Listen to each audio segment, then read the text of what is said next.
napetosti, med temi določenimi trenutki ali pa skrivnostmi, ki jih na tak ali na drugačen, na bolj uspešen ali pa manj uspešen način tudi želimo reševati v življenju. Na praznik Velike noči, na praznik Gospodovega vstajenja od mrtvih, na praznik, ko nas ta vsebina današnjega praznika povabi in vabi pred odprti grob, še bolj pa pred odprta nebesa, ali pa še bolj pred odprto Gospodovo srce, se nam zdi, da smo res v neki največji napetosti med tistim, kar človek na eni strani zmore in med tistim, kar lahko. So določena področja, kjer je razprostranost in prostranost človeških moči tako zelo ogromna, da skoraj ali pa lahko stori čisto vse, kar tudi zmore. Običajno pa tega zagotovo ne bi smeli početi takoj na takšen način. Predvsem na moralnih in etičnih področjih obveljajo, bi lahko rekli, strogi, resnično strogi zakoni, ki niso nikjer napisani, marveč so zapisani in zrisani, predvsem v vsakem človeškem srcu, vsaj tako bi moralo biti. In velikokrat so prav tam področja, kjer človek sicer lahko stori, kar bi storil, vendar mu srce mora biti ne da, da bi storil vse tako, kar zmore. Velikokrat smo pred določenimi izzivi, da predstavljamo meje našega uma in našega razuma in si nekako na teh in drugih področjih želimo kazati, kaj človek vse zmore, kaj človeški vse zmore, kaj človeški razum vse zmore, kaj človeška beseda vse zmore in nenazadnje, kaj človeško telo vse zmore. So pa torej druga področja, kjer lahko resnično tekmujemo, kdo bo predstavljal neke določene meje in neke določene okvire.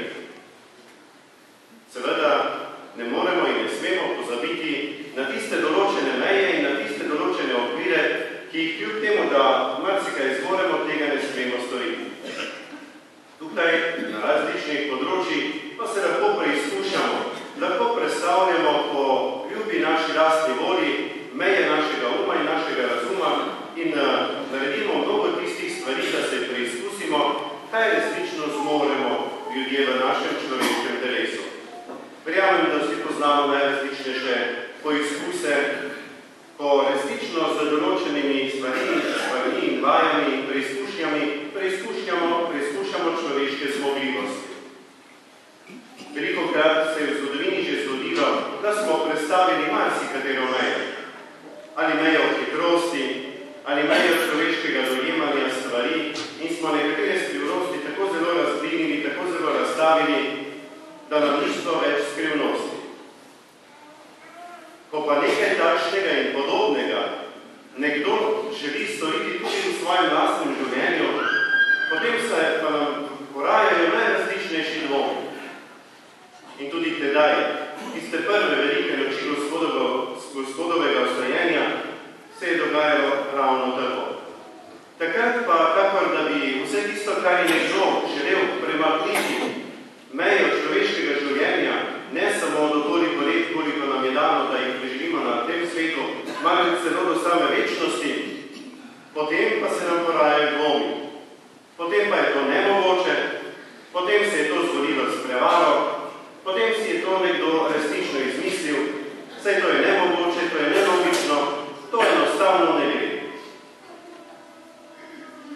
Verjamem, da se je nekaj podobnega dogajalo tudi v srcih in v mislih marsikaterega tedaj, ko je obstal, obnevel, ob praznem grobu. Pa naš Gospod ni storil nič drugega, kakor pa dela človeštvo skozi vso zgodovino. Predstavljamo torej te in one meje, tiste, ki jih seveda lahko in smemo, druge pa ne. In Gospod je resnično predstavil to mejo našega zemeljskega človeškega življenja do skrajnih, resnično do skrajnih razsežnosti Božjega večnega življenja. In kakor takrat, tako tudi danes lahko naše srce obstane v praznem grobu z nekim preizkusom neke določene prevare. Da, resnično, dragi bratje in sestre, tistega dne in tistega velikonočnega jutra je šlo za največjo prevaro v celotnem človeškem zgodovini. zgodovini. Šlo je za prevar, ampak pozor. Tisti trenutek, tisti čas je bila, če je bilo kaj prevarano na tem svetu, je bilo najmanj prevarano človeško srce, najbolj pa je bila prevarana sama smrt, ki je tudi do tedaj mislila, da ima vse v oblasti, še najbolj tiste zadnje trenutke, ali pa še najbolj tisto največje dragocenost za človeško življenje. Pa se, hvala Bogu, Jezusu Kristusu razodene popolnoma druga resnica, popolnoma druga razsežnost človeškega življenja. To razsežnost nam danes prazni grob in ostali Gospod želi čisto preprosto predstaviti. S to razsežnostjo jo je resnično odejanil in obelodanil na tisto veliko noč Gospodovega vstajenja. V tej veliki skrivnosti, dragi brati in sestre, smo poklicani, da pred njo obstanemo, da pred njo pokleknemo, da jo poveličujemo, kajti tako v srcu čutimo, da resničnost za vsakim človeškim življenjem mora biti. Še tedaj, ko okusimo, še posebej tedaj, ko okusimo v človeškem življenju mnogo zaničevanosti, mnogo trpljenja, mnogo poniževanja, mnogo odklona in mnogo zapuščenosti, kako se je to zgrnilo nad življenjem našega Gospoda. Tedaj človek še bolj zatrpeni po tej osnovni krščanski vsebini velikonočnega praznika.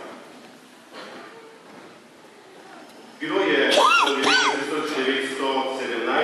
po bolševiški revoluciji, so tudi na vzhodu tisti veljaki, ki so tedaj vodili vzhodni blok sveta, tudi organizirali javne shode in javna mnenja in javne tribune celo od tistega časa in trenutka o Jezusovem vstajenju od mrtvih. Če se ne morate predstavljati, da je v tistem sistemu to lahko bilo, verjemite. In tudi tedaj so seveda se lahko oglasili ljudje, kdo se je hotel in želel, a v prvi vrsti so sedeli oziroma se postavili na stališče in seveda demantirali in negirali vse, kar je bilo povezano s Jezusovim vstajenjem od mrtvih, resnično tisti veljaki tistega časa in tistega prostora. Drugi si niso upali hoditi pred to množico, da bi kaj o Jezusovem vstajenju od mrtvih povedali.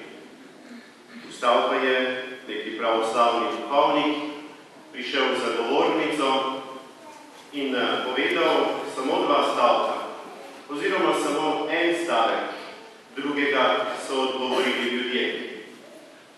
In po tistem stavku in odgovoru so vsi odšli, ker niso imeli nobenega argumenta več za razpravljanje.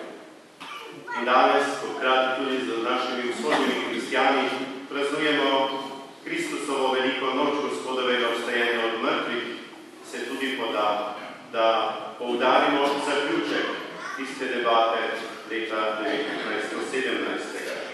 Ko je ta torej duhovnik prišel za govornico, je vzkliknil z močnim glasom: Kristus vaskrese! In ljudje so odgovorili: vaistino vaskrese. Med tem argumentom je vera našega srca, Gospod je vstal, resnično je vstal, nimamo nobenega odgovora več. To mi vemo, to mi spoznavamo, ker to verujemo. Proti takšni veri ali pa zoper takšno vero našega srca ne obstaja noben nerazumljiv